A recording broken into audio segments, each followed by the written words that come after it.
Nous voici en 2022, et après les listes rétrospectives de décembre, voici venu le temps des listes prospectives de janvier. En Suisse, plusieurs choses vont changer cette année. Comme les timbres, qui augmentent pour la première fois depuis 18 ans. Maintenant, il faut payer 1 franc 10 pour envoyer un courrier A et 90 centimes pour un courrier B. Oui, ça va être très pratique pour ceux qui, comme moi, ont conservé des timbres papier. Ou comme les publicités qu'on ne pourra plus zapper sur la télé malgré le replay. Bref, il y a plein d'autres modifications législatives qui ont plus ou moins fait parler d'elles lors de leur élaboration. On a décidé de vous en présenter 3 parmi les plus significatives, en allant aussi regarder ailleurs comment ces sujets sont traités. Souvenez-vous, c'était le 13 juin dernier. Nous votions sur les mesures policières de lutte contre le terrorisme. Une loi qui permet à la police d'intervenir de manière préventive contre des personnes soupçonnées de terrorisme, avant qu'elles ne passent à l'acte donc. Celles-ci pourront par exemple être obligées de se présenter régulièrement à un poste de police, être interdites de quitter la Suisse, de se rendre dans certains endroits ou de communiquer avec certaines personnes, voire être assignées à résidence sur décision d'un juge.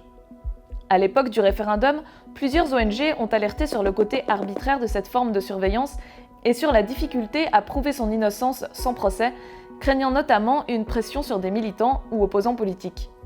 Le débat n'est pas neuf en Europe, où de nombreuses lois ont été promulguées suite aux différents attentats perpétrés ces dernières années, notamment en France après les événements de 2015.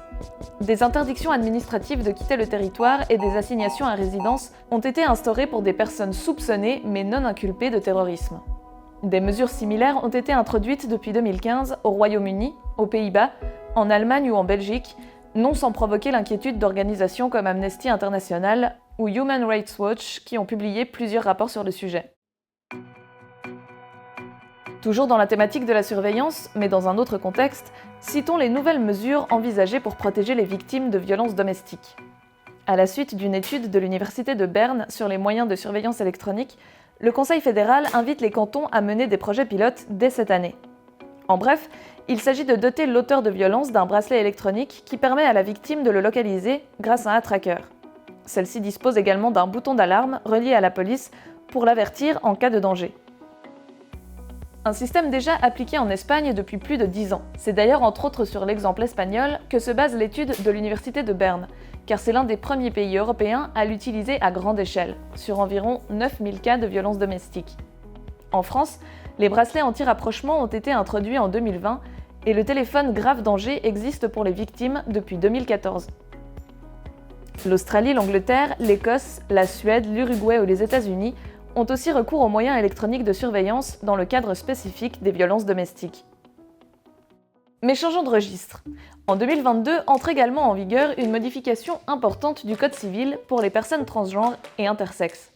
Depuis le 1er janvier, il est en effet possible de changer légalement de sexe et de prénom à l'état civil, sans apporter de certificat médical ou de preuve d'une thérapie hormonale, ni passer par des démarches administratives compliquées. Il suffit d'une déclaration. La personne concernée n'est par ailleurs plus obligée de divorcer si elle est mariée. Peu de pays reconnaissent l'autodétermination du genre. Il y a peu, la plupart des États exigeaient une intervention chirurgicale, entraînant une stérilisation, pour accepter un changement de sexe au niveau légal. Si beaucoup de pays ont changé leur législation ces dernières années, cette modification reste souvent soumise à des démarches juridiques, la personne devant notamment apporter des preuves d'un comportement social en phase avec le genre qu'elle revendique ou une expertise psychiatrique constatant une dysphorie de genre. Seules l'Argentine, la Colombie, l'Irlande, la Belgique, le Danemark, la Norvège, Malte et à présent la Suisse ont simplifié la procédure et ne demandent aucune preuve. Et puis, cette année aussi, les vélos électriques devront rouler avec les phares allumés. Les ressortissants croates pourront travailler en Suisse comme les autres travailleurs européens et les animaux de rente ne devront recevoir que des aliments bio d'origine suisse pour que leurs éleveurs puissent bénéficier du label bio. Mais surtout,